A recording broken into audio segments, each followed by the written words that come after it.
Un aspecto que es importante tener en cuenta, cuando yo menciono que se necesitan parcelas sin la aplicación de nitrógeno, hay que tener cuidado porque si ustedes mantienen muchos años eh, terreno, y repito, no tiene por qué ser toda la parcela del productor, puede ser áreas pequeñitas, pero si esas áreas se mantienen durante muchos ciclos o muchos años sin aplicación de nitrógeno, lo que ocurre es que se agotan, hay un agotamiento de nitrógeno en esas parcelas y la producción de ese testigo cada vez es más baja y entonces la diferencia en el numerador entre la parte fertilizada y la parte sin fertilizar, y eso hace que la estimación de la eficiencia de uso del nitrógeno aumente. Hay un sesgo y eso introduce errores. Entonces, para evitar esto, eh, es conveniente no usar siempre, o sea, dejar áreas sin nitrógeno, un ciclo, quizá dos, pero después hay que volver a aplicar fertilizante, que se restablezcan las concentraciones de nitrógeno en el suelo en los diferentes compartimentos que hay de nitrógeno en el suelo. De otra manera, como dije, se introduce un sesgo, una diferencia en los valores obtenidos que no es real. Entonces, para aquellos de ustedes que estén interesados, hay que pensar en esto. No es complicado, simplemente hay que tener cuidado de no tener siempre las mismas áreas.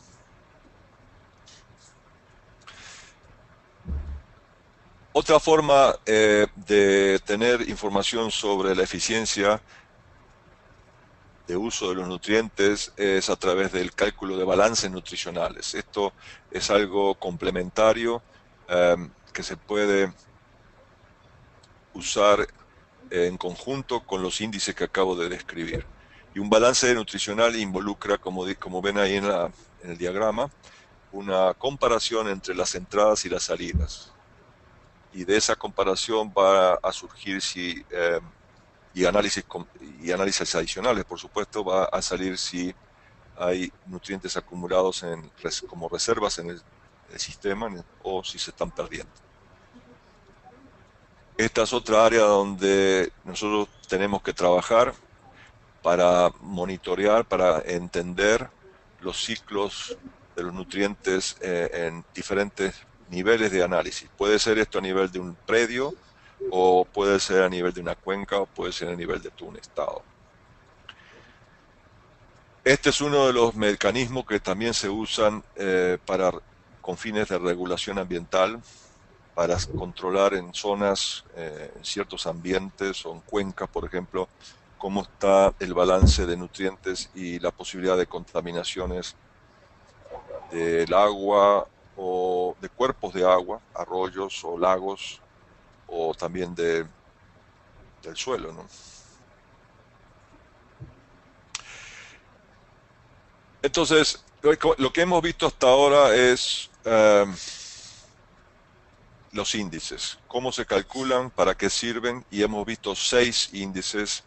Ahora vamos a ver algo sobre cómo se usan estos índices. Ahí me imagino que debe haber muchas preguntas sobre esto, no sé si podemos ver todas. A ver, ¿hay preguntas, Carla?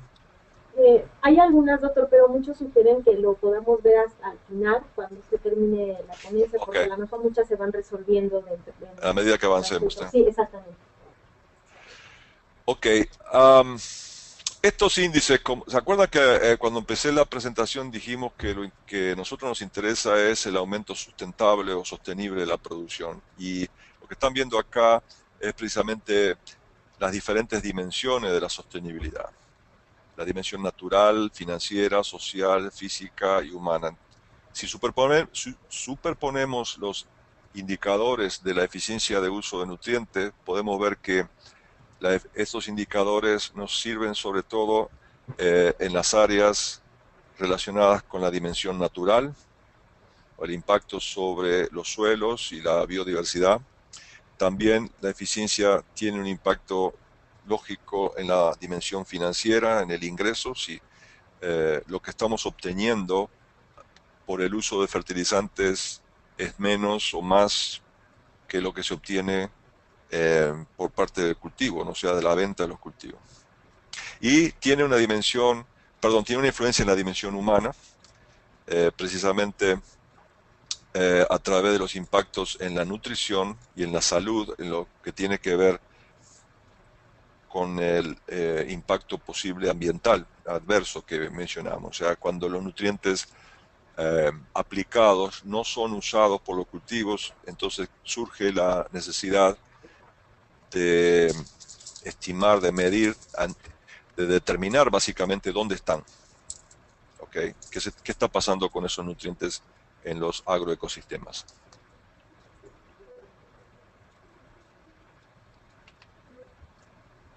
Tenemos que tener clara que la eficiencia de uso de los nutrientes es diferente que la acción de los nutrientes.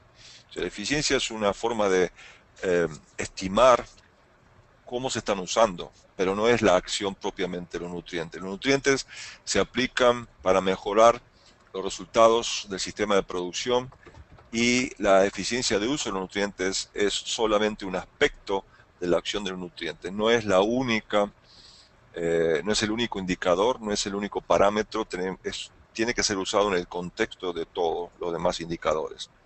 Y a su vez, cada índice de eficiencia de uso de nutrientes, como vimos, y espero que haya quedado claro, nos da información particular del potencial para mejorar el manejo de los nutrientes, pero son particulares para ciertos, según el índice que estemos usando.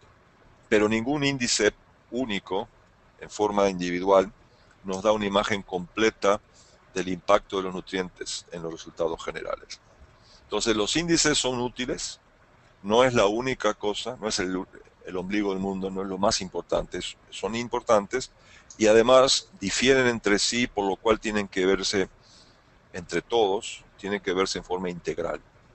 Se complementa la información que cada uno de ellos proporciona. Entonces los índices tienen que ser parte de una estructura para que nos ayuden a entender qué factores están en el sistema que estamos asesorando nosotros, los productores con los que estamos trabajando, la región en la que estamos trabajando, qué factores controlan la toma y la eficiencia de los nutrientes. Tenemos que entender para qué, para determinar una estrategia de uso de los nutrientes. ¿Okay? Esto es fundamental.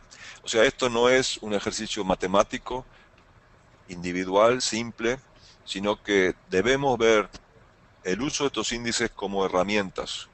De la misma forma que un doctor recurre a diferentes tipos de análisis. Puede complementar radiografías con análisis de sangre, con diferentes otras observaciones. Bueno, en forma análoga, nosotros acá estamos usando índices que están tomando el pulso al sistema y nos pueden dar indicadores de por dónde avanzar. Y el punto que está mencionado acá abajo, el punto de estrategias de manejo, ¿no? Insisto que nosotros tenemos que pensar, tenemos que ser críticos y que tenemos que manejar los números realmente, ¿no? Para ver objetivamente, si se puede, cómo es que está funcionando el sistema. Si tenemos acá, por ejemplo, 3 localidades en donde se está produciendo soya y en cada una de estas localidades evaluamos la respuesta de la soya al fósforo. Es un simple experimento de respuesta a fósforo realizado en 3 localidades con el cultivo de soya, ¿no? Y ustedes vean que cada uno de estos puntos está asociado con diferentes valores de la productividad parcial, del balance parcial del nutrimento y de la eficiencia agronómica, ¿no? Cuando estamos trabajando en la zona de rendimientos crecientes, estas 2 curvas, la roja y la de color negro, ustedes pueden ver que el balance parcial de nutrimento es casi 2, es 1,89. Recuerden que el balance parcial de nutrimento es la medida de cuánto está sacando de nutrimento en la parte cosechada, en este caso grano de soya, ¿no? En relación a lo que se aplica. Entonces acá estamos sacando casi 80%, 90% más de nitrógeno, perdón, de fósforo en este caso, en el grano que lo que estamos aplicando. Entonces, este sistema acá, obviamente, no es muy sustentable. Son bajas producciones y con valores de balance parcial de nutrimento muy extractivos. A medida que le ponen más fósforo, la producción aumenta. Ustedes ven que la eficiencia agronómica baja de 24 a 23 a 17 a 12, ¿ok? Y entonces cuando estamos en valores, como en este caso el color rojo que está estabilizado, obviamente seguir aplicando fósforo no tiene caso, o sea, estaríamos aplicando sin respuesta y por eso las eficiencias agronómicas van descendiendo. Y lo que estamos viendo en el valor del medio es que el balance parcial también desciende, o sea, quiere decir que una menor proporción del fósforo aplicado es absorbida y una mayor parte puede quedar en el suelo. Entonces, esta aplicación acá de fósforo no se tradujo en un rendimiento, obviamente, quedó estabilizado, pero el fósforo puede haber quedado en el suelo disponible para otro cultivo. Entonces, esto tiene que ver mucho con lo que vamos a ver dentro de un instante, que son las filosofías en el manejo de las recomendaciones de fertilizantes. Hay recomendaciones de fertilización que se manejan más en esta parte de la curva, o sea, aplicar lo justo para llegar a tener un rendimiento y un beneficio económico. Pero hay estrategias de fertilización que pueden irse para esta parte donde dice, ok, yo no estoy obteniendo rendimientos en el primer año, pero como este fósforo es un fertilizante, es un nutriente que va a quedar gradualmente disponible en años subsecuentes, puedo hacer la aplicación ahora y es como que lo tengo guardado el fósforo en el suelo y lo voy a usar en años posteriores. Entonces, estos índices tienen que verse en compaginación, en coordinación con la estrategia de manejo de nutrientes, y que eso depende de los técnicos y depende del productor, cuáles son sus intereses y depende de la situación económica, cuál es la disponibilidad de crédito, de dinero para comprar fertilizante en un año dado, o sencillamente la disponibilidad de fertilizante en comparación con otros años. Hay muchas variables en juego, no solamente agronómicas.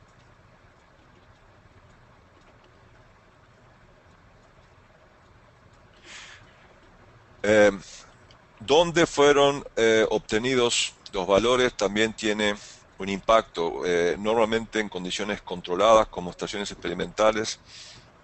Ustedes pueden ver que los valores en estas gráficas muestran que las eficiencias son más altas que cuando se hacen en campo de productores, que es el color rojo. Acá tenemos trigo, maíz y arroz, y EA es eficiencia agronómica, esto PP es la productividad parcial, F la eficiencia fisiológica y R la eficiencia de recuperación. Y aunque la evolución de cada uno de estos índices varía, ustedes pueden ver que hay combinaciones de valores donde están más cerca la línea punteada roja de la negra y otros donde está más separada. Sin embargo, en todos los casos, los valores de eficiencia medidos en campos experimentales son mayores que los que son medidos en campos de productores. Si ustedes van a usar en el futuro valores de eficiencia, ustedes tienen que ver en dónde los obtuvieron, quién los midió y dónde fueron medidos.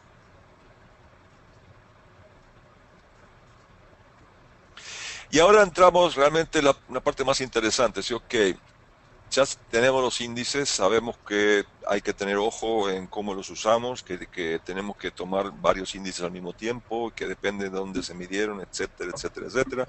Ahora, ¿qué podemos hacer acerca de esto? Como un colega preguntó al principio, bueno, había un compañero que decía, ¿cómo puedo aumentar la eficiencia de nitrógeno? Bueno, lo que estamos viendo ahora son los 4 requisitos para la nutrición vegetal responsable o adecuada, y que son considerar qué fuente vamos a usar, qué material vamos a usar como fuente de nutriente, cuánto de eso vamos a aplicar.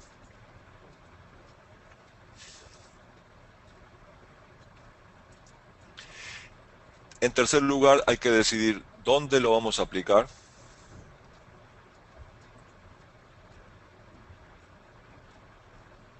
Y finalmente, el momento de la aplicación.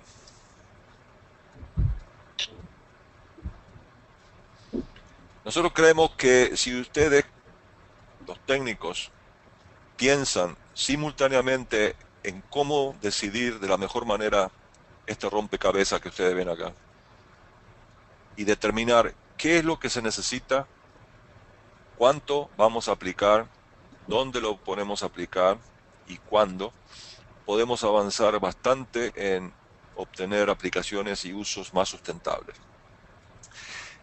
Como dije al principio, no tenemos tiempo de entrar en detalle en todo esto.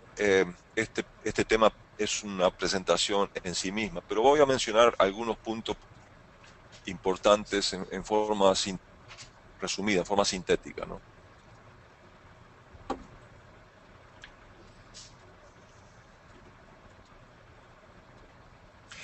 Uno de los aspectos importantes y que a veces hay polémica incluso es la selección de la fuente. Hay como una especie de contraposición entre los fertilizantes industriales y los fertilizantes orgánicos. Yo creo que si están bien usados, si se usan inteligentemente, pueden ser tan útiles unos como los otros. No, yo personalmente no soy amigo de ponerme la camiseta y decir que uno es bueno y el otro no. Ambos tienen sus ventajas y sus desventajas. Fertilizantes industriales obviamente son prácticos para almacenar y usar. Si comparamos una bodega con costales o con fertilizante a granel, obviamente va a ser más fácil que si tenemos una montaña de estiércol. Lo que lo hemos hecho sabemos que no es muy agradable y que tenemos que tener cuidado con una cantidad de factores, ¿no? Los fertilizantes industriales tienen concentraciones más altas de nutrientes que los fertilizantes orgánicos, que tienen concentraciones bajas y variables. No sabemos realmente porque depende de la especie, depende del manejo, si el estiércol, por ejemplo, si es fresco o ha estado almacenado y si ha estado expuesto a la lluvia o dentro de un cobertizo, si ha estado composteado y ha bajado la concentración de nitrógeno, etc. Entonces, tenemos que distinguir concentraciones totales de lo que son concentraciones disponibles, ¿no? Sin embargo, hay un punto importante y es que se puede decir realmente que los fertilizantes industriales más que nada fertilizan la planta, mientras que los fertilizantes orgánicos fertilizan el suelo. O sea, sí fertilizan las plantas, pero también fertilizan el suelo, precisamente porque contribuyen un elemento fundamental que es la materia orgánica. O sea, la materia orgánica es un elemento clave en el suelo por muchísimas razones, de mantener la actividad biológica, de ser el cemento entre las partículas del suelo y muchas otras que ustedes conocen seguramente. Y ese elemento está faltando en los fertilizantes industriales. El fertilizante industrial es mucho más rápido la disponibilidad normalmente que en el caso del fertilizante orgánico, y por lo mismo puede darse lugar a problemas de manejo. Muchos de los problemas de contaminación y de pérdida de nutrientes se deben a un mal uso, precisamente porque esas altas concentraciones y alta y rápida disponibilidad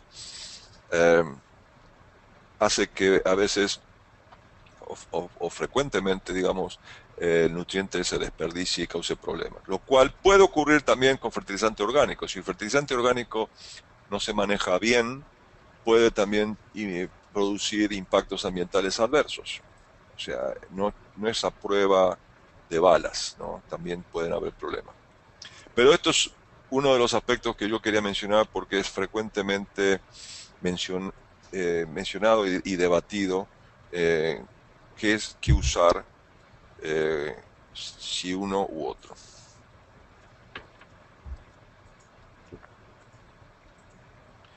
Por ejemplo, acá podemos ver la importancia de la selección de la fuente en otro contexto. O sea, estos son datos de eficiencia de recuperación de nitrógeno y eficiencia agronómica de nitrógeno en arroz, cuando se usan diferentes dosis. Color rojo son 67 kilos de nitrógeno y color azul el doble, 134. y esas dosis además están combinadas con diferentes fuentes de nitrógeno. Entonces, en el eje de las X, lo que ustedes ven es cuántos días dejaron pasar entre la aplicación del fertilizante y la inundación, o sea, el riego. Y ustedes ven que a medida de que se dejan transcurrir más tiempo, ¿no?, hay una disminución en la eficiencia de recuperación del nitrógeno y, y una disminución en la eficiencia agronómica que varía, que depende de la fuente de nitrógeno. Este valor que ustedes ven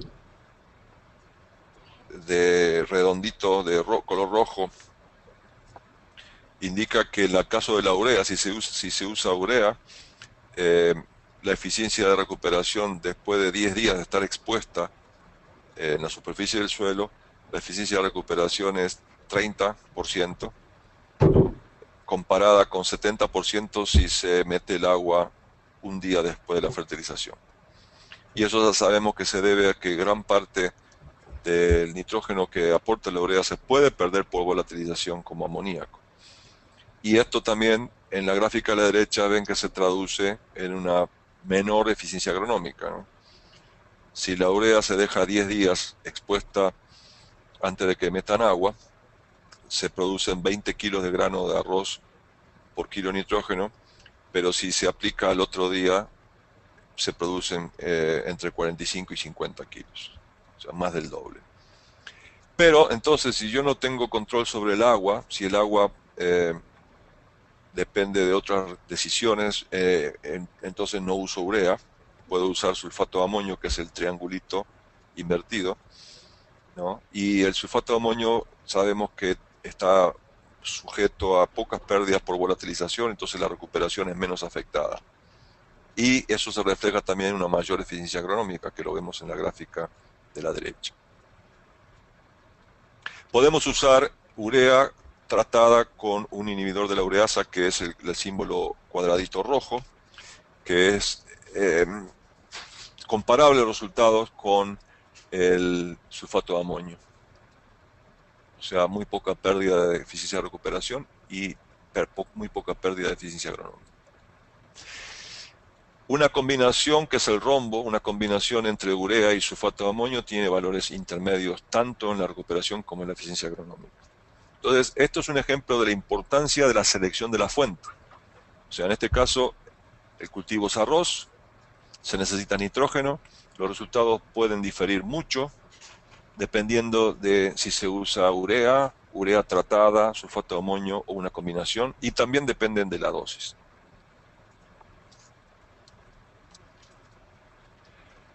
Cuando hablamos de dosis es una cosa muy importante, por supuesto, cuánto vamos a aplicar. Y acá es importante que ustedes como técnicos y el productor sepa de dónde viene la recomendación, cómo fue que se hizo la recomendación. Esto nos lleva un poco a considerar los análisis de suelos, que es una herramienta muy usada para esto, y las confusiones que más comúnmente se presentan en el uso de los análisis de suelos, y que nosotros creemos que se pueden deber a estas tres causas que están viendo ahí. La variedad de procedimientos de análisis. En segundo lugar, el uso de diferentes formas de reportar los resultados por parte de los laboratorios. Y tercero, los diferentes enfoques que pueden usarse para hacer recomendaciones de fertilización basadas en los resultados de los análisis de suelo. Si vemos el primer aspecto, la primera fuente de variación, que sería la variación en los procedimientos analíticos, esta es muy importante. Entre los laboratorios suelen haber diferencias importantes debidas principalmente al uso de diferentes soluciones para extraer los nutrientes del suelo. Hay laboratorios que pueden usar la misma solución extractora para todos los nutrientes. Y hay laboratorios que usan una solución para extraer potasio, calcio, magnesio y sodio, otra solución para extraer fósforo y otra solución para extraer los micronutrientes. Hay variación en las composiciones químicas, Y siempre hay que asegurarse de que los procedimientos analíticos que se usen están correlacionados con la respuesta de los cultivos a la aplicación de nutrientes, lo que se llama precisamente la correlación. Es una fase, una etapa en el proceso del desarrollo de métodos de análisis de suelo, ¿no? Entonces, esto realmente la experiencia que yo tengo hasta ahora en México es tremendamente variable. Hay laboratorios que ni siquiera en la hoja que van los resultados ni siquiera informan qué método usaron. Hay una norma oficial, la norma oficial mexicana número 021, que establece cuáles son los métodos, pero bueno, la norma es una norma, se indica lo que es la preferencia, pero hay laboratorios que usan otros, como dice ahí, otras soluciones y otras metodologías. Y eso puede crear, y de hecho crea mucha confusión porque los valores pueden ser muy diferentes.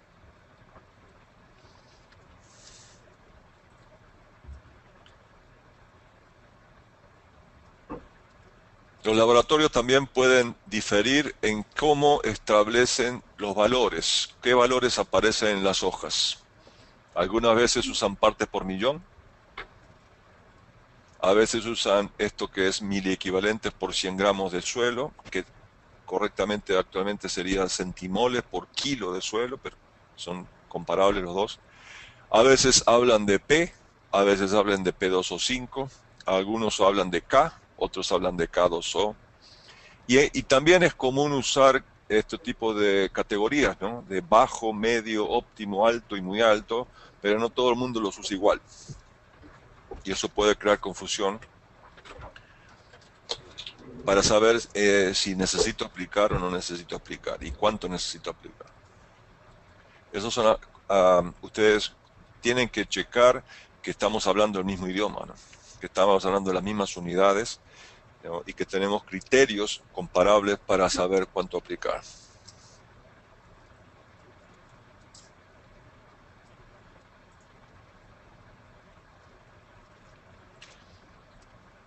Y finalmente, otro aspecto que causa bastante confusión es que puede haber diferencias en los sistemas seguidos para hacer recomendaciones basadas en análisis de suelo.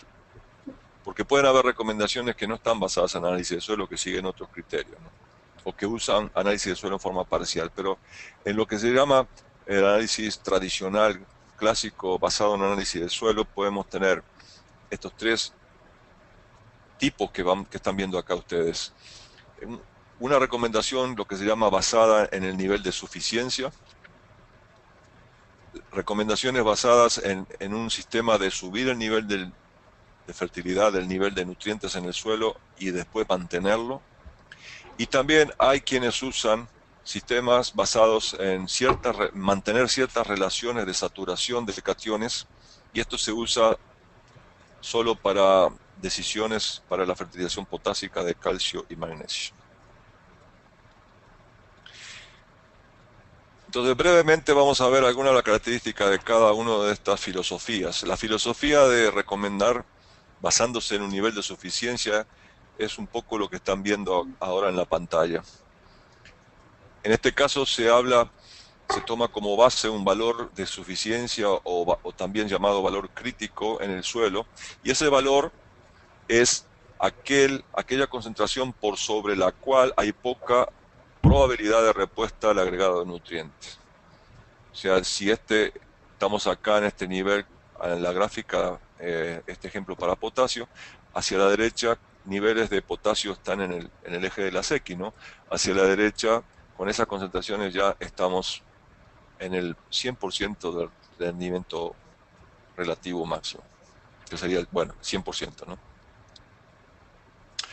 Y si las concentraciones de nutrientes disponibles son más bajas, entonces tenemos diferentes categorías, muy baja, baja y un valor óptimo, que es el que se recomienda, porque con esta filosofía la meta que se persigue no es producir el mayor rendimiento año tras año, sino cuál es el promedio más alto de ganancia, el retorno más alto que se obtiene con el uso de los fertilizantes. Entonces, la filosofía es aplicar, como dice el nombre, un nivel suficiente año tras año como para maximizar el beneficio. Otra gente, otros técnicos, otras visiones pueden tener otra filosofía.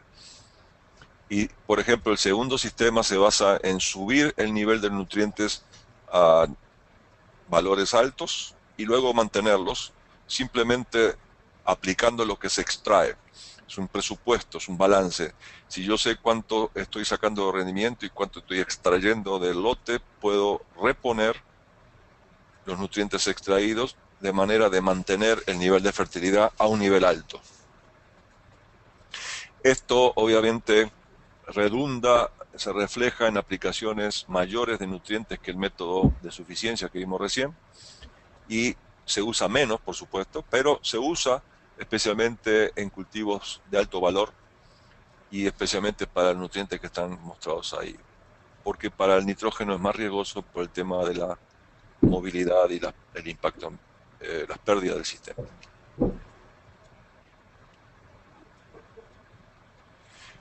Finalmente, hay un sistema que se aplica, insisto, exclusivamente para potasio, calcio y magnesio, que se basa en una idea de que las relaciones entre calcio, potasio y magnesio tienen que estar en ciertas proporciones ideales para que el crecimiento del cultivo sea óptimo. Esto fue un sistema que se desarrolló hace muchísimos años, probablemente hace como 50, 60 años en algunas partes de Estados Unidos, y que la verdad no tiene mucho sustento experimental. No se han hecho estudios científicos, no hay estudios científicos modernos que lo respalden, y en general lo que se sabe es que las plantas crecen bien en un rango amplio de relaciones de cationes en tanto haya suficiente suministro de potasio, calcio y magnesio. Es decir, hay muchos aspectos de esta filosofía que no tienen mucho sustento lógico ni científico.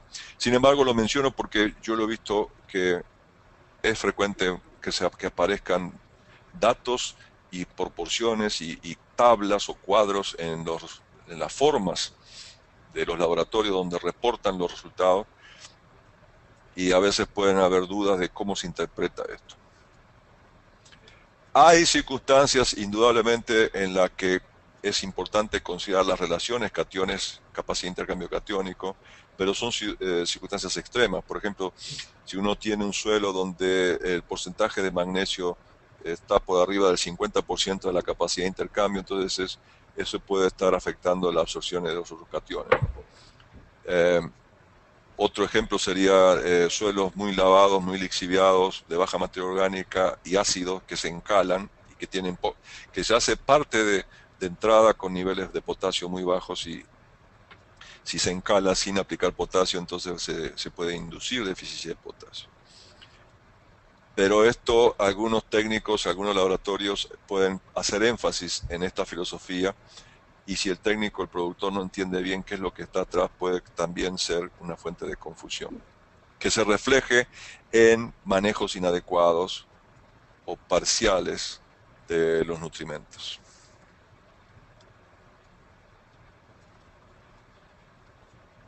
La selección de la dosis indudablemente tiene un impacto en las eficiencias. Ustedes están viendo esta gráfica donde la línea roja corresponde a la aplicación de 90 kilos de nitrógeno en maíz en Argentina, y la línea punteada 180, el doble.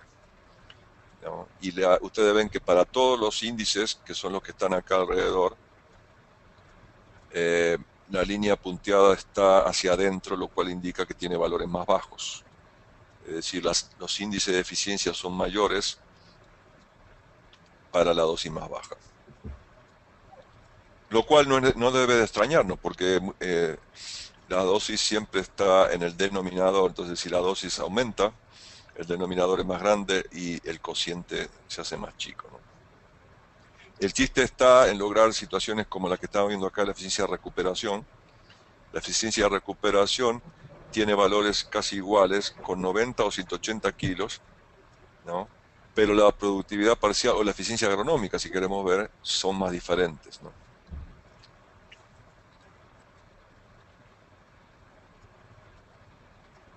El tercer aspecto, el tercer requisito que estoy mencionando brevemente corresponde al lugar, o sea, dónde aplicar el fertilizante, y ustedes saben, a grosso modo, los fertilizantes pueden aplicarse el voleo, o sea, aplicando parejo en toda la superficie o en forma localizada en bandas. Y la aplicación al voleo generalmente se recomienda cuando se trata de elevar la concentración de nutrientes en todo el suelo, que puede ser necesario en ciertas condiciones, especialmente cuando se parte de suelos muy pobres, muy empobrecidos, muy deteriorados. Y también se usa este criterio cuando se aplican enmiendas, por ejemplo la cal. Es raro, casi que muy difícil de ver que se aplique cal en bandas. La cal se aplica y se incorpora parejo en todo el terreno, o yeso. Las aplicaciones en la banda son útiles cuando se quiere reducir a un mínimo las reacciones entre los nutrientes y el suelo, esas reacciones que pueden disminuir la disponibilidad de los nutrientes. O sea, hay nutrientes como el fósforo, por ejemplo, que en ciertos tipos de suelo puede ser inmovilizado, o como se dice, puede estar fijado. Entonces, cuanto menos contacto tenga el nutriente, el fósforo, por ejemplo, con el suelo, menos fijación va a haber. Tenemos una banda, una localización concentrada, que además favorece el movimiento de los nutrientes y la toma de los nutrientes por las plantas. Y finalmente, el requisito tiempo, es decir, cuándo aplicar, es muy importante. Generalmente el fraccionamiento de la dosis, el dividir la dosis en varias, es ventajoso principalmente con nutrientes móviles como es el nitrógeno, y en condiciones donde ese movimiento está promovido, suelos arenosos, donde hay que limitar la lixiviación, o puede ser suelos pesados, en donde queremos limitar la desnitrificación. Entonces, en suelos arenosos el nitrógeno se puede mover rápidamente, se puede perder por lixiviación, pero en suelos arcillosos se puede perder nitrógeno por desnitrificación debido a limitaciones de drenaje. También hay que tener en cuenta que si se fracciona la dosis estamos corriendo riesgos, porque estamos dejando de aplicar cierta cantidad de nutrientes, por ejemplo nitrógeno, y qué tal si después llueve mucho y no se puede entrar al campo, o qué tal si después está muy seco y no hay forma de que el nutriente sea aprovechado. Entonces, esto puede ser factores agronómicos y económicos, ¿no? O sea, por un lado, si el cultivo no puede aprovechar el nutriente y yo no lo apliqué, bueno, lo tengo guardado en un costal en el cobertizo, en la bodega, y lo puedo usar otro año, ¿no? Si lo hubiera aplicado, el cultivo no lo puede tomar, tampoco lo puedo volver a usar en otro ciclo. Entonces, hay una combinaciones, ¿no?, que hay que analizar con cuidado acá de riesgos desde el punto de vista biológico, agronómico y desde el punto de vista de economía y disponibilidad de los fertilizantes.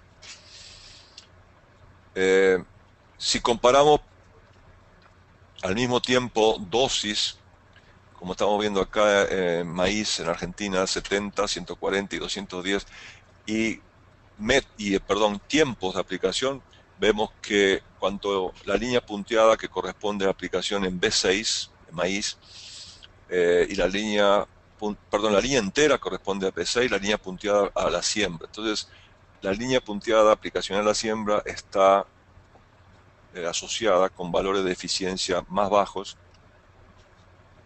que cuando se aplica más tardíamente, que es lo que acabamos de decir. O sea, el fraccionamiento y dividir la aplicación de manera que coincida la disponibilidad del nitrógeno, en este caso, con la demanda, con la mayor demanda por parte del cultivo, ¿no?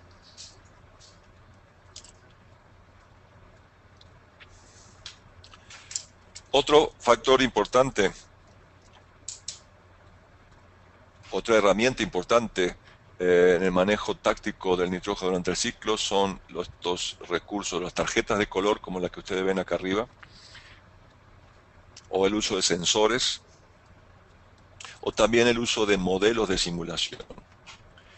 Estas son herramientas que se han estado desarrollando en los últimos años y que sin duda van a ser cada vez más importantes. Por ejemplo, estos sensores que hasta hace unos años eran muy caros y más grandes, más difíciles de manejar.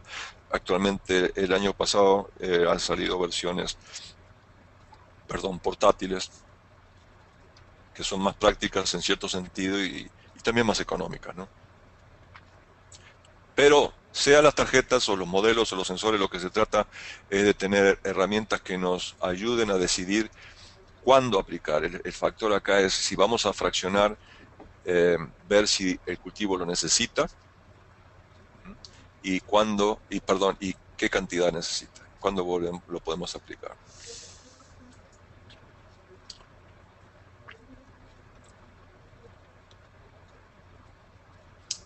Acá tenemos resultados de trigo, de nitrógeno aplicado en trigo, cuando se usaron sensores en Sonora. Estos son datos de hace unos años atrás. Y en esencia ustedes ven que no hay diferencias significativas en los rendimientos, aunque se aplicaron diferentes cantidades de nitrógeno. Ustedes ven estos valores que están en vertical, son la cantidad de nitrógeno aplicada. El caso más típico es el productor número 5, que aplicando 92 kilos de nitrógeno por hectárea o el doble, 184, sacó exactamente el mismo rendimiento. Y obviamente la productividad parcial es el doble cuando aplicó la mitad del nitrógeno, ¿no? Es lógico. Pero estos son resultados reales que ustedes pueden tomar como referencia a ver cuál es la ventaja de tomar decisiones en base a sensores en comparación con hacer aplicaciones rígidas, fijas, como las que ha venido haciendo el productor triguero allá en Valle del Yaqui, ¿no?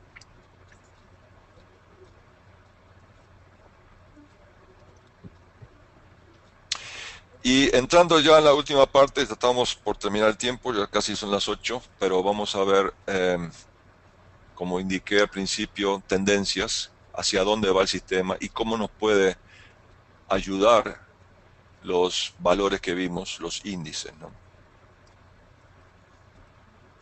Yo mencionaba, de hecho mostré esta gráfica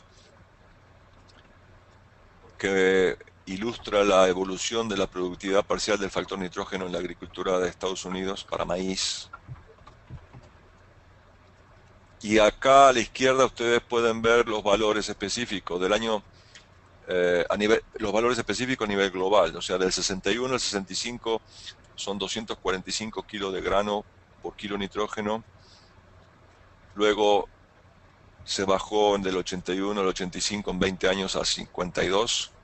Y actualmente, bueno, no actualmente, en el año 2007, cuando se publicó este trabajo, andaba a nivel mundial en 44 kilos de grano por kilo nitrógeno como valor de productividad parcial para maíz.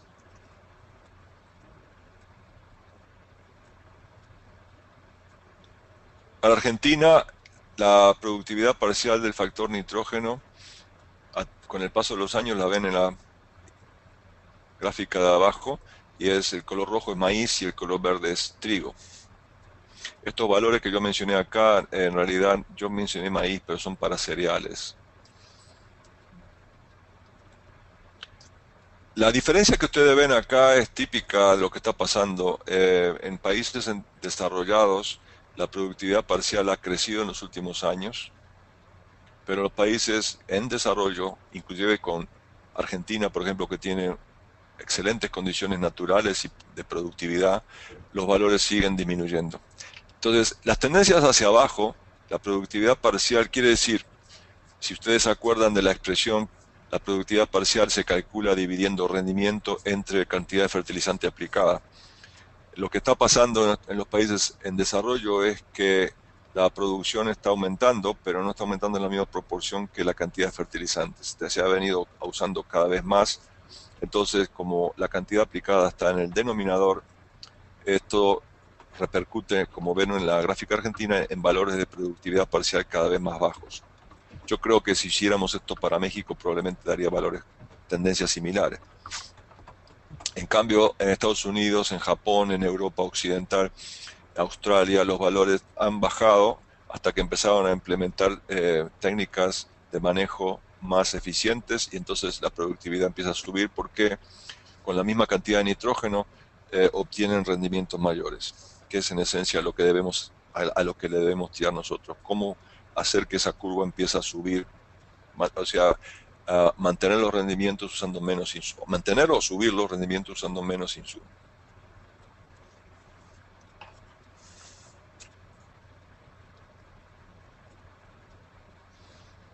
Acá, por ejemplo, vemos los rendimientos de cereales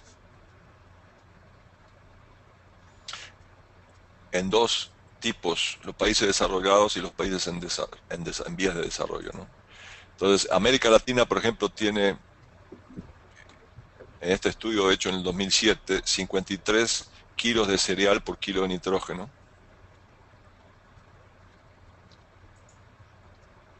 Si comparamos, por ejemplo, Europa Occidental con el sureste de Asia, los dos tienen los mismos niveles de productividad, pero fíjese que tienen diferentes niveles de rendimiento. O sea, la productividad parcial es igual, 49, pero en Europa Occidental el rendimiento de cereales es 5.5 toneladas por hectárea promedio y acá en el sureste de Asia es casi la mitad, 3.2. ¿Okay? Acá tenemos otras dos comparaciones, Oceanía con 40 y el sur de Asia con 41. El valor es comparable de productividad parcial, pero acá hay diferencia donde los rendimientos en sur de Asia son mayores que en Australia y Nueva Zelanda. Aunque la diferencia no es tan grande como lo que vimos entre Europa y el sureste de Asia.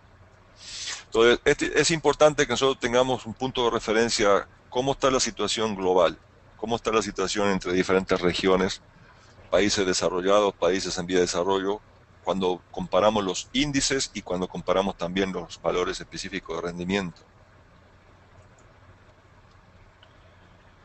Para el caso del nitrógeno, entonces, ¿cuáles son las metas? ¿Cuáles son las alternativas que debemos considerar o que podemos considerar si gustan?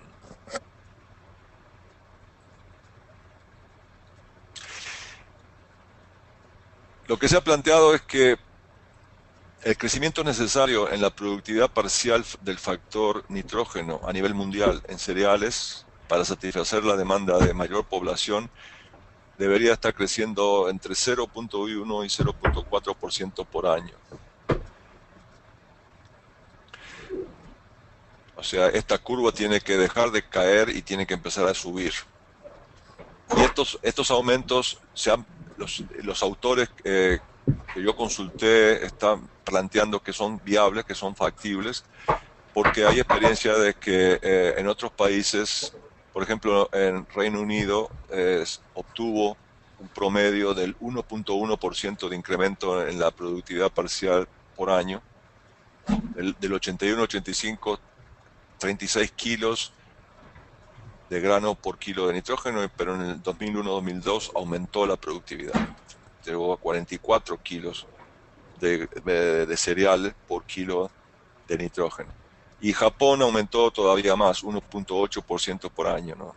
57 kilos de cereales por kilo de nitrógeno en los 80 y 20 años después andaba en 75. Entonces, esta puede ser, a juicio de algunos autores consultados, la situación, o sea, de que podamos revertir la tendencia y hacer un uso más eficiente. Estados Unidos, por ejemplo, creció 1.6% por año en ese lapso que está marcado en la gráfica, ¿no? Entre los 80, en 20 años, del 80 al 2000.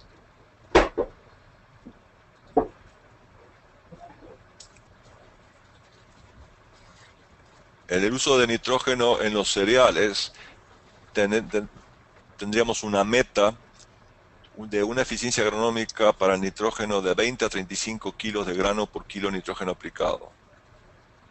Y si se acuerdan la fórmula que le mostré antes de que la eficiencia de agronómica es igual a la eficiencia de recuperación multiplicada por la eficiencia fisiológica, quiere decir que los valores de eficiencia para alcanzar estos valores de eficiencia agronómica deberíamos andar entre 50 y 70% de eficiencia de recuperación y entre 40 y 60 kilos de grano por kilo de nitrógeno para lograr esa eficiencia agronómica promedio. Entonces, ¿cómo podemos hacer esto? Bueno, el nivel de eficiencia de recuperación, cuánto recupera los cereales del nitrógeno aplicado, van a depender, ese nivel va a depender de la demanda del cultivo, cuánto necesita el nitrógeno del cultivo, cuánto nitrógeno viene del suelo, o sea, nitrógeno de la materia orgánica, de lo que es nativo del suelo, cuánto nitrógeno se aplicó, cuándo se aplicó, qué fuente se usó y el modo de aplicación. Estos aspectos que yo cubrí hace un instante cuando hablé de los 4 requisitos para un uso responsable de los nutrientes.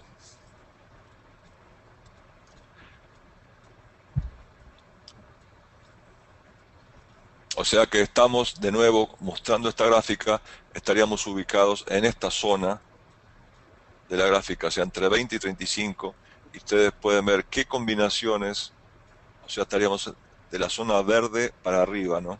Qué combinaciones de eficiencia fisiológica y eficiencia de recuperación nos dan valores que están dentro de lo que se propone como aceptable o necesario, ¿no?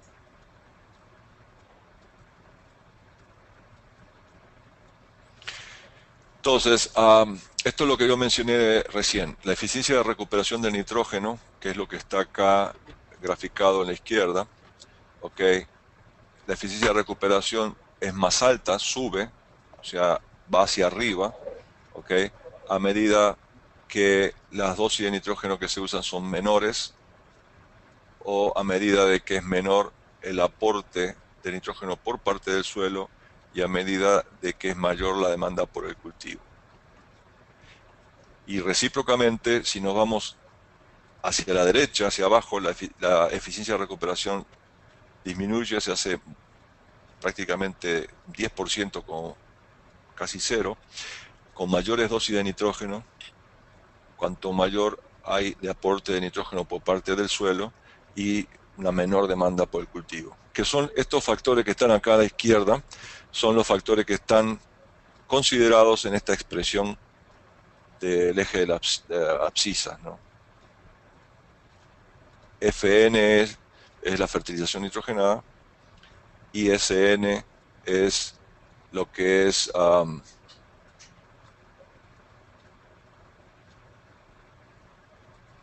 la cantidad de nitrógeno, mayores dosis de nitrógeno es fertilizante nitrogenado, mayor aporte de nitrógeno por el suelo, la menor demanda de nitrógeno por parte del cultivo.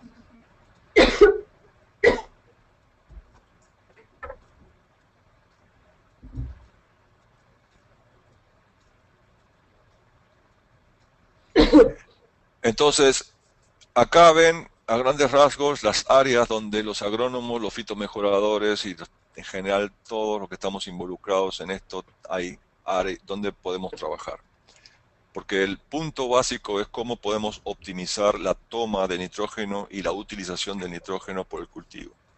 Esto es lo que es el kit, la clave del asunto, que la adquisición de nitrógeno y su utilización por el cultivo, o sea, la toma de nitrógeno, la eficiencia de recuperación y la utilización interna de la eficiencia fisiológica, cómo podemos optimizar, cómo podemos aumentar esos valores para tener una mayor eficiencia agronómica. Bueno, una avenida, una ruta es los fitomejoradores, fitomejoramiento, esto que está mencionado acá, mayor potenciales de rendimiento, las tolerancias a las fuentes de estrés, tanto biótico como abiótico, y mejorar los índices de cosecha. Acuérdense que índice de cosecha es la proporción de rendimiento total de biomasa que corresponde a la parte de interés económico.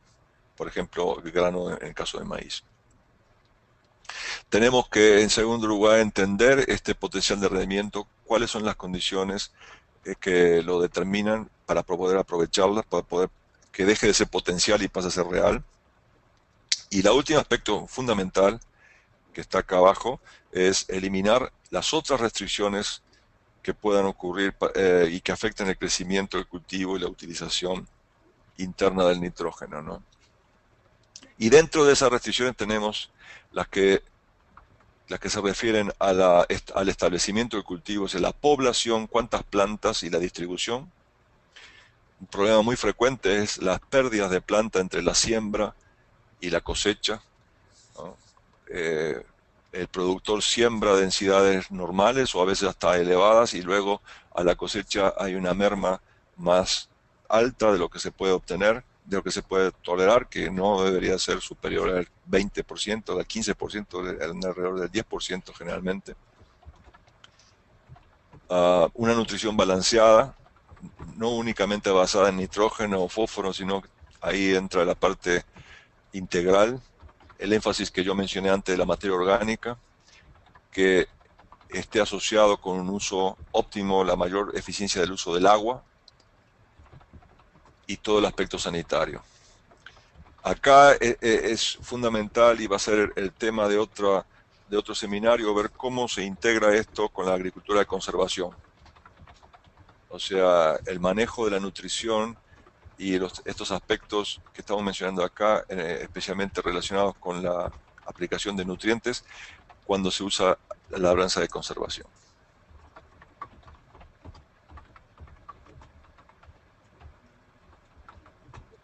¿Cómo nosotros logramos que manejar el nitrógeno del suelo y los fertilizantes para que estén más de acuerdo con la toma de nitrógeno por el cultivo? O sea, la sincronía.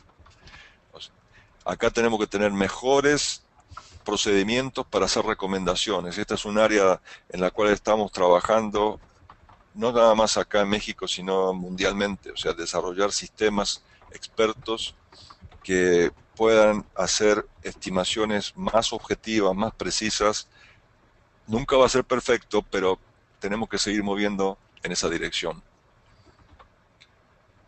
¿Cómo podemos sincronizar las aplicaciones de nitrógeno con los estadios fenológicos para que las aplicaciones sean más aprovechadas por el cultivo? ¿Qué formulaciones de fertilizantes podemos desarrollar que sean más eficientes? Formulaciones nuevas, fertilizantes modificados. Ya mencionaba hace un rato en un ejemplo de arroz el uso de inhibidores que hacen que, por ejemplo, la urea no se disocie, no se descomponga muy rápidamente y se pueda perder parte del nitrógeno por volatilización. Pero esta es otra área que está creciendo porque realmente no ha habido, en comparación con otras áreas de la producción agrícola, como por ejemplo maquinaria o plaguicidas, comparativamente hablando ha habido menos desarrollo de nuevos fertilizantes, ¿no? ¿Cómo podemos manejar los residuos para mantener o aumentar el aporte de nitrógeno por el suelo?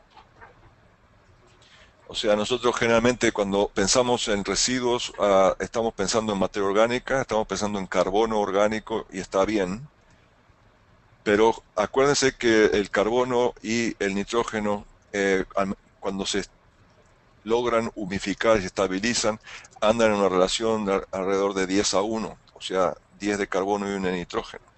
Es decir, que si nosotros estamos aumentando el contenido de carbono orgánico en el suelo, también estamos aumentando el contenido de nitrógeno orgánico en el suelo. Y entonces tenemos que aumentar esto de manera de que después gradualmente podamos disminuir la cantidad de fertilizante y basarnos más en el reciclaje de ese nutriente. Eso es lo que va a hacer que la productividad parcial que yo mencioné hace un instante pueda ir aumentando, ir ¿cómo se diría?, destetando, ir aflojándose, desconectándose del uso de los insumos de fertilización industrial y sí basarse más en el reciclado del nitrógeno que está ahí en el suelo o de otras fuentes que se puedan reciclar. ¿Okay? Entonces, esto es sumamente importante por aspectos energéticos, por aspectos económicos, por aspectos ambientales. Y ahí el punto que nosotros, la herramienta que tenemos nosotros con Masagro y en México es lo de la agricultura de conservación. Esto ya muchos de ustedes lo han visto, pero son ejemplos de formulaciones nuevas que están controlando la disolución de los gránulos fertilizantes o que están afectando directamente reacciones de descomposición, ya sea la mineralización, la nitrificación o la descomposición de la urea hacia amonio. Tenemos que ser honestos y reconocer, sin embargo, que hasta por lo menos el 2006, 2007 no ha habido muchos casos documentados a nivel nacional de aumentos en la eficiencia de uso de nitrógeno en países en desarrollo. Ese es el reto que tenemos. ¿Okay? Yo le mostré casos de Japón y del Reino Unido y de Estados Unidos, pero el problema somos nosotros. El problema es cómo nosotros podemos implementar mejores sistemas, aumentar la eficiencia. Ahí es donde compartimos una situación global con el resto de los países pobres, países en vías de desarrollo, ¿no? Y es importante que todos seamos conscientes de eso porque necesitamos generar más interés, necesitamos generar más información para documentar, para cuantificar la eficiencia de uso de nitrógeno y no nada más nitrógeno, los otros nutrientes también. El énfasis en el nitrógeno es derivado de su alta movilidad, de la complejidad de su ciclo y de los problemas ambientales serios que se producen en la atmósfera y en la calidad del agua. ¿Cuáles son las tendencias para fósforo y potasio? Bueno, podemos mencionar algunas. Nosotros sabemos que los cereales toman alrededor de 2 a 3 kilos de fósforo por tonelada de grano producida y la mayor parte, 3/4 partes en promedio, salen en el grano. Y trabajando en condiciones favorables, la eficiencia agronómica del fósforo anda alrededor de 20 hasta más de 50 kilos de grano por kilo de fósforo aplicado, y la eficiencia de recuperación es más baja que la que vimos para nitrógeno, precisamente por la naturaleza del fósforo, sus características de reactividad en el suelo y solubilidad. Gran parte del resto del fósforo queda acumulado en el suelo y eventualmente es absorbido por los cultivos que siguen. Pero puede ocurrir que se pierda el fósforo, tanto por escorrentía o lixiviación, y eso trae problemas de calidad, principalmente calidad del agua. Esta situación que vemos a esta gráfica es desgraciadamente típica. Estos son datos de análisis de suelos del año pasado de Chiapas, de la Frailesca, y ustedes ven claramente que hay zonas de altas concentraciones, esto es fósforo Bray P1, con 80, a veces hasta más de 100 partes por millón. Okay, pero hay zonas de muy baja concentración, y esto es reflejo de lo desbalanceado de los planes de fertilización. Excesos y déficits ocurriendo.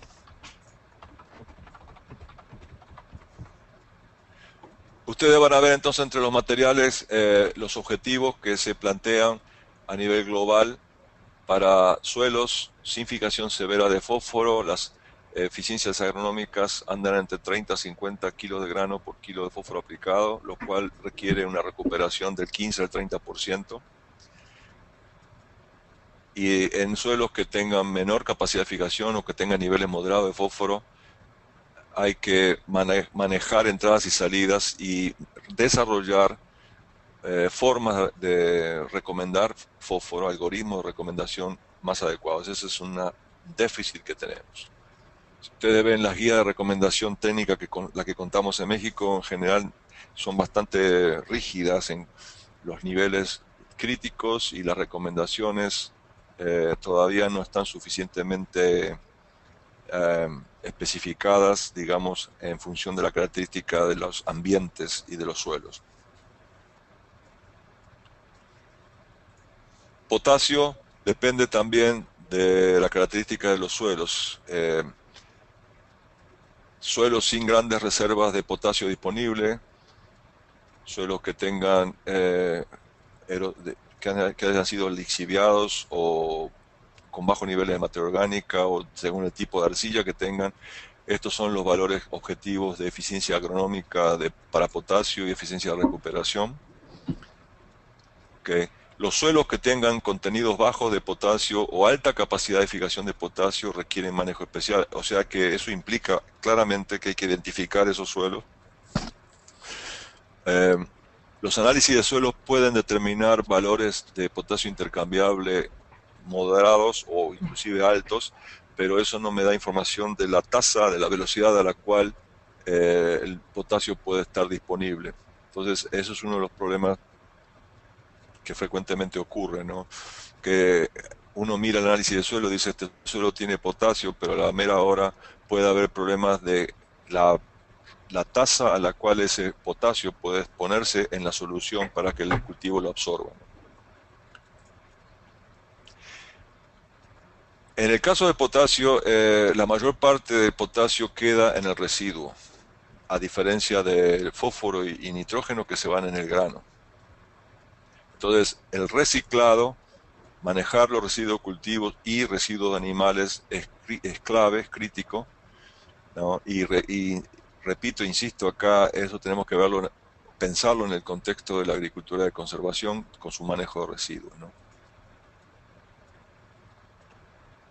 Entonces, las determinantes primarias de la eficiencia de recuperación de fósforo y potasio son similares a las que vimos para el caso de nitrógeno.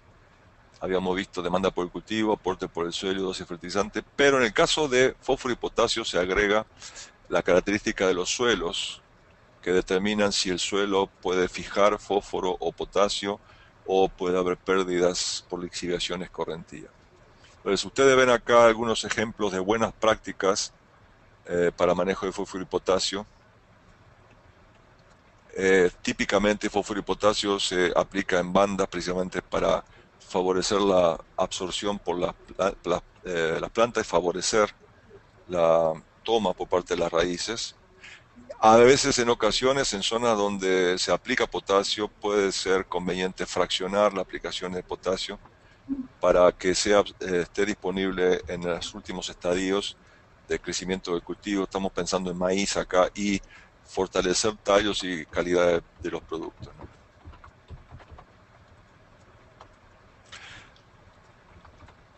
Cuando se han hecho experimentos de evaluación de la respuesta a fósforo y potasio, uno de los aspectos claves es qué tanto tiempo se dejó transcurrir, o sea, por cuánto tiempo duraron las evaluaciones.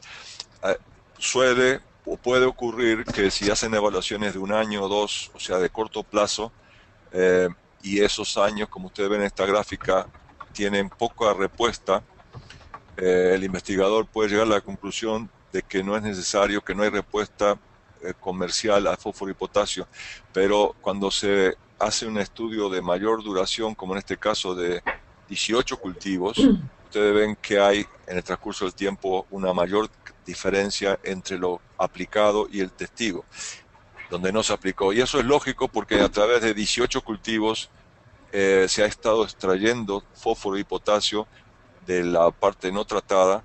Entonces, a medida que pasa el tiempo, puede ser que el primer año no haya diferencia, pero con el tiempo hay una productividad adicional que se puede perder. Entonces, para terminar esta larga presentación, casi más de 2 horas, las estrategias de nutrición deben estar balanceadas entre una alta eficiencia mirando el corto plazo y una máxima o maximización de la respuesta acumulativa con el rendimiento del cultivo. Quiere decir esto que el obtener las altas eficiencias que están indicadas por estos indicadores que mostré, no tiene que ser una obsesión en sentido de que hay circunstancias de altos índices de eficiencia, pero que están asociados con productividades muy bajas. ¿Okay? Por eso tiene que haber un balance entre eficiencia y producción.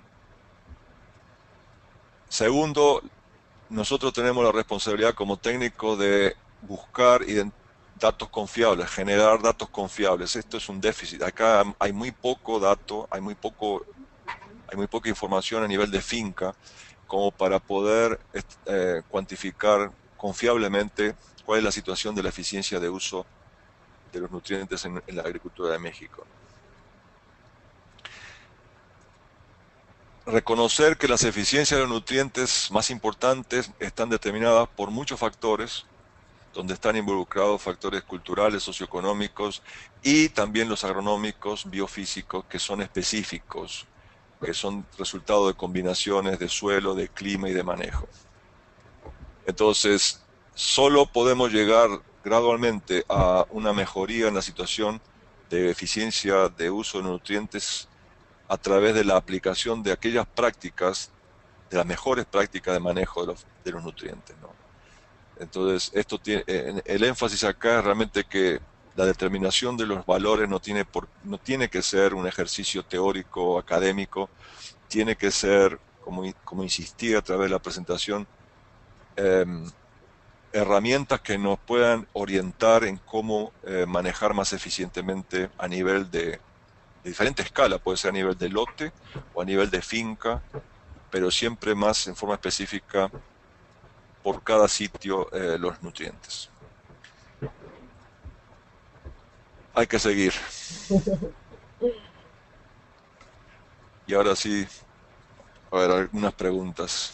Ok, no sé cuánto tiempo tengamos, doctor, porque ya son las seis Sí, veintitrés. sí, yo estaba viendo que, bueno, el número de personas, de técnicos se ha mantenido, está en 162. Sí, O sea que no sé si es que están las máquinas aprendidas y se fueron, tal vez en algunos casos sí. pero no, parece que no. Bueno, yo lo que quisiera simplemente, estoy por supuesto abierto a las preguntas, pero sí que insistir lo que mencioné al comienzo. O sea, estamos absolutamente conscientes de que esto es un tema relativamente nuevo, que pueden haber quedado muchas dudas y vacíos ahí, pero esperemos que no sea la última vez. Entonces, esto se puede complementar. Ustedes tienen mi dirección de correo electrónico, se puede complementar con contactos directos, con preguntas y también este tipo de cursos, como que estamos dando ahora, este tipo de seminarios. Si ustedes lo organizan en sus áreas de trabajo, al nivel que ustedes quieran, a nivel de grupo, con productores, a todos los que quieran invitar, esto es viable, ¿no? Lo único que hay que hacer es ponerse de acuerdo y, y usamos este sistema, es gratis, eh, ustedes lo pueden hacer desde su oficina, desde su casa o donde les quede mejor. Entonces, sí, antes de entrar a las preguntas, quería simplemente que esto no se preocupen realmente si no quedó todo claro, esto es normal, tiene que ir, um, tendría que ser reforzado con el tiempo con otro tipo de clases o de seminarios, ¿no? Así es. Les voy a proporcionar los correos del doctor y el mío para cualquier cosa que tengan, puedan contactarnos. Entonces, se los estoy escribiendo a todos. Y bueno, pues empezamos con las preguntas. Nada más les pediría que fueran enfocadas al tema para que pudiéramos atender la mayoría de las preguntas. Y le voy a dar ahorita la palabra a Emanuel Santoyo. Tenía una pregunta. Emanuel, ¿me escucha? Emanuel. Ah, sí me escucha, Emanuel. Tiene una pregunta, me la escribe por favor. Mientras él la va a escribir ahorita y si no le doy la palabra a otra persona. ¿Qué otras, qué otras fuentes de información puedo acceder para ampliar el conocimiento? Jorge Martínez. Bueno, esa es una muy buena pregunta. Ustedes ya recibieron, tú lo pusiste, el libro que yo te mandé Sí, de eficiencia de uso de nutrientes, ¿no? sí, Entonces, esa es una, y realmente la situación que nos enfrentamos ahí es preocupante porque tenemos que, como decía, generar nuestra información y en el caso de la información internacional, pues traducirla o hay información, pero desgraciadamente la mayor parte está en inglés. Entonces, eso, o sea, se puede poner, yo puedo poner en la página nuestra de IBNI, voy a cerrar esto para que, por la duda que ustedes, no sé si la han visto, pero ¿dónde está? Acá está. Ok. Esta es, a ver si ustedes la pueden ver. Ahí está, ahora la van a ver, la están viendo. Ujú. Es la página de internet y yo trato de poner información que sea relevante, que esté en español. Acá ustedes pueden ver algunas presentaciones. Esta revista de informaciones agronómicas sale cada 3 meses y es gratis. Nosotros tenemos una lista a la cual de técnicos y de suscriptores que la reciben, pero tenemos información y datos. Por ejemplo, Fertirrigación acaba de salir una publicación en español, ahí ustedes la pueden bajar y hay presentaciones, por ejemplo, suelos ácidos, los 4 requisitos para el manejo responsable de nutrientes, y a medida que nosotros estamos haciendo estas presentaciones, como la de hoy, también la puedo poner acá. Entonces, esta es otra forma de accesar a información. Eh, Además, el IBNID, esta es la página de la región mía, nuestra, digamos, pero podemos ir a la, ustedes pueden acá ver todas las regiones. Ahora ahí está, ustedes la van a ver ahora. Eh, y pueden ver, o sea, ve que en Latinoamérica tenemos la región de México y Centroamérica, el norte de Latinoamérica, toda esta zona del sur y Brasil. Y si ustedes van a cada una de esas regiones pueden ver publicaciones eh, que pueden estar, bueno, en el peor de los casos sería portugués en el caso de Brasil, pero es más fácil de entender yo creo que que inglés. Y si no, ir a la página principal de IMNI y ver qué es lo que van a ver ahora. Van a ver ahí información y publicaciones. Hay un catálogo de publicaciones y reportes de investigación y todo esto. Entonces, esta es una forma, esta es una fuente de información que está disponible.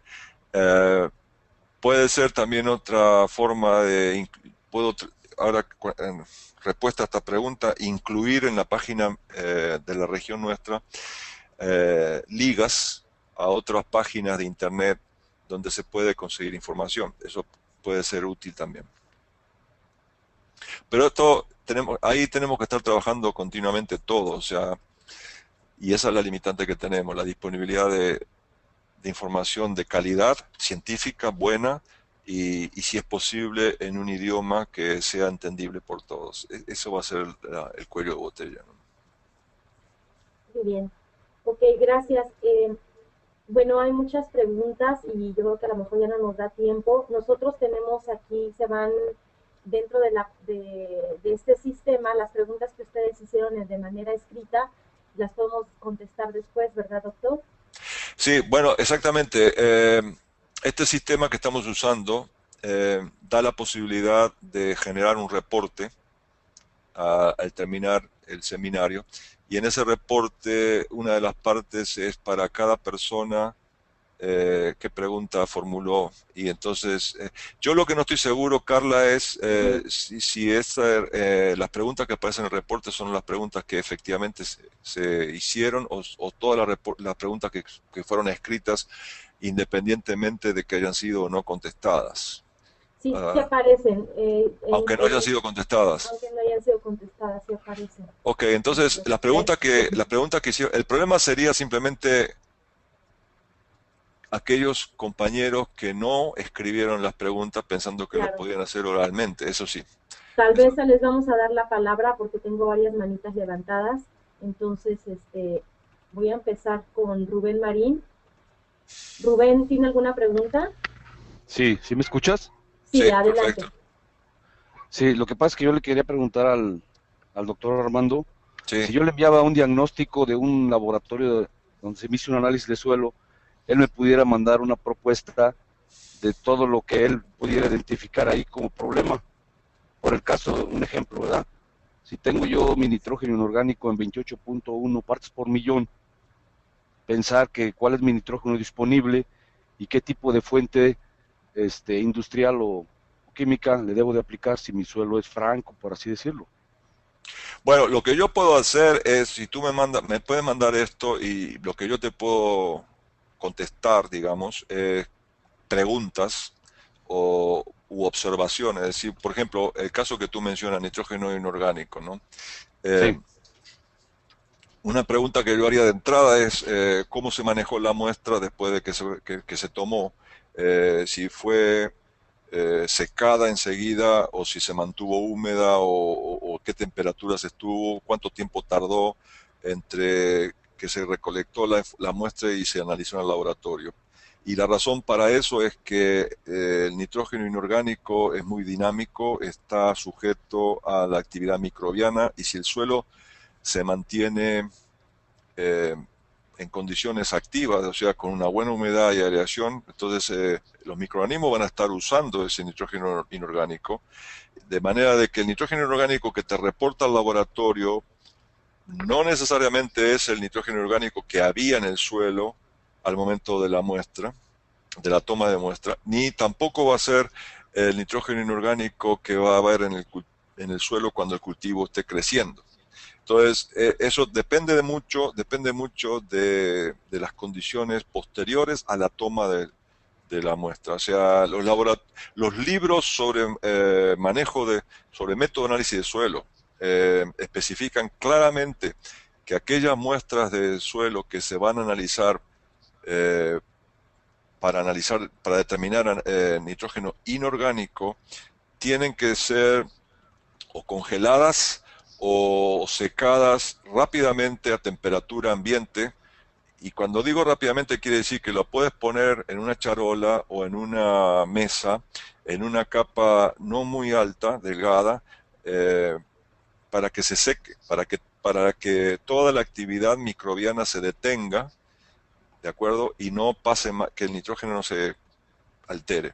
Pero todavía queda en pie, eso soluciona en parte el problema de la cantidad de nitrógeno en el suelo, en la muestra, pero puede haber cambios sustanciales entre el nitrógeno que está cuando se toma la muestra y el nitrógeno que está cuando el maíz o el cultivo esté creciendo. Por ejemplo, si yo no sé en qué zona, qué cultivo o cuándo tomar la muestra, pero puede pasar que ahora, por ejemplo, estamos en marzo, se toma la muestra y el cultivo se va a sembrar en junio, cuando empiecen las lluvias, ¿no?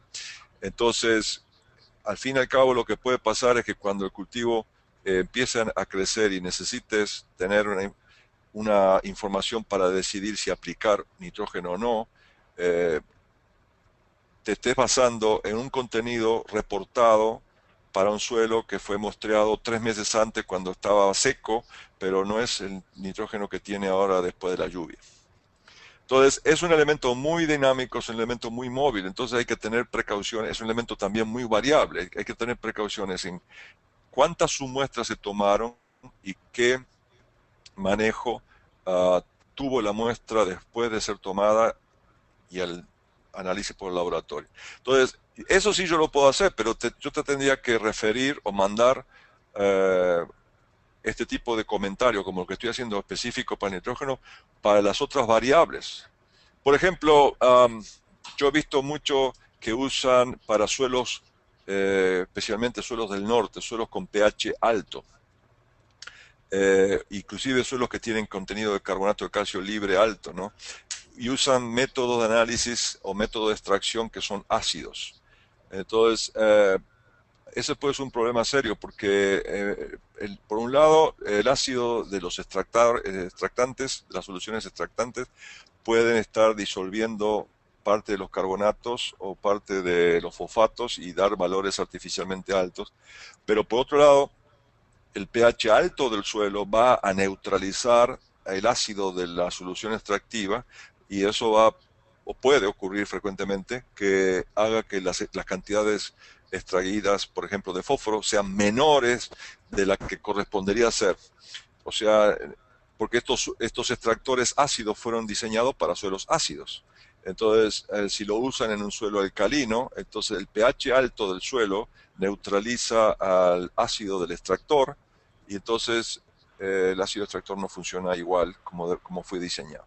Entonces, todo depende de qué se usó para analizar, o sea, qué método, qué solución y en qué condiciones, en qué suelo, para qué cultivo se hizo. Entonces, yo con todo gusto tú me puedes mandar, pero ese sería el tipo de comentario. Yo ahora, como para hacer recomendaciones de nutrientes ya es otro cantar, porque ahí hay que ver, conocer la zona, conocer el cultivo, conocer, digamos, en dónde se está produciendo.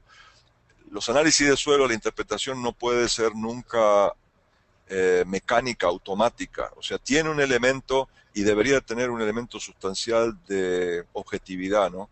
Pero al final de los finales, el técnico tiene que tener ¿cómo te podría decir? Un componente de una intervención donde entra a jugar la experiencia con ese productor, con esa zona, con esos suelos que dicen, ok, esto es lo que dice el laboratorio, estos son los resultados y están bien, pero esta es la forma en que yo lo voy a aplicar.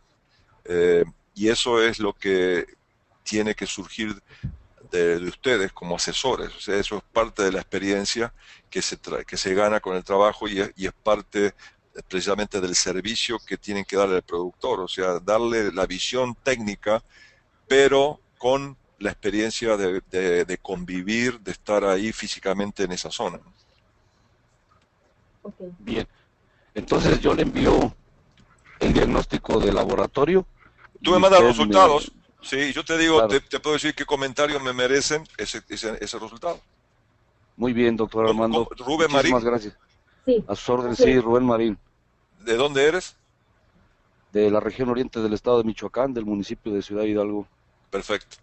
Gracias. Lo estoy apuntando acá para que cuando reciba sepa cuál era el tema, ¿no? Sale muy bien. Muchísimas gracias. Saludos, Gracias, mucha Rubén. suerte. Estamos en... Bueno, doctor, pues yo creo que ya nos comió mucho el tiempo. Sí, Y hay muchas preguntas, pero a lo mejor sería bueno, ya tienen ustedes nuestros correos, aquellas personas que no anotaron su pregunta en la sección de preguntas, valga la redundancia, lo pueden mandar al correo del doctor o al mío y darle seguimiento, doctor, ¿qué le parece? sí, me parece bien. Y la otra cosa es que yo te voy a mandar la presentación Así, ya, exactamente. para que tú después la distribuyes y bueno, y ahora cuando termine vamos a tener la grabación de prácticamente todo, la presentación, entonces eso va a estar en la mano de ustedes para que lo usen como mejor les convenga. Ok, bueno, nada más anunciarles que vamos a tener la próxima capacitación el 17 de mayo. El doctor Tasistro Lavadar es manejo de la nutrición vegetal en la agricultura de conservación y la siguiente sería el 19 de septiembre con suelos compactos. Muchos de ustedes, a muchos de ustedes no los veo en las listas que yo envié. Es importante que me envíen un correo electrónico para que los ponga en la base de datos y les podamos hacer llegar la invitación desde aquí de CIMIT de mi parte o de parte del doctor Tasistro.